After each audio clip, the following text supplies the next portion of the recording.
Bea Cukai Ngurah Rai Denpasar mengamankan dua warga asing asal Amerika Serikat dan Rusia karena menyelundupkan narkoba ke Bali. Modus keduanya menggunakan pengiriman via pos untuk memasukkan narkoba jenis sabu dan ekstasi. Seorang wanita asal Amerika Serikat berinisial CL ini diringkus petugas bea cukai saat mengambil sebuah paket di kantor pos Denpasar Sabtu 4 Maret lalu.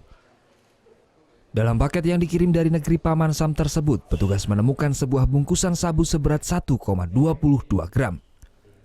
Untuk mengelabui petugas, sabu disembunyikan di balik bingkai foto. Sebelumnya petugas juga menangkap pria asal Rusia berinisial AP di kantor pos Jalan Sunset Road Kuta karena mengambil sebuah paket berisi 106 gram ekstasi. Modus yang digunakan kedua warga asing ini hampir sama, yakni menyelundupkan narkoba melalui ekspedisi antar negara.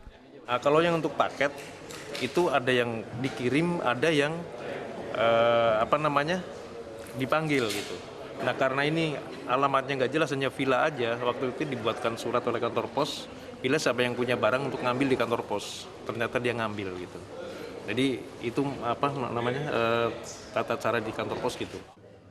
Petugas bea cukai juga mengamankan 3 paket narkoba lainnya dalam 2 bulan terakhir.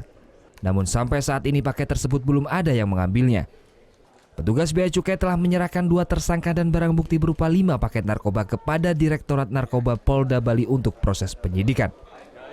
Muhammad Hasanuddin melaporkan untuk NET. Thank you. Udah selesai nonton beritanya? Jangan pergi dulu dong. Subscribe dulu dan nonton tayangan lainnya di sini. Subscribe, nonton lagi. Subscribe, nonton lagi.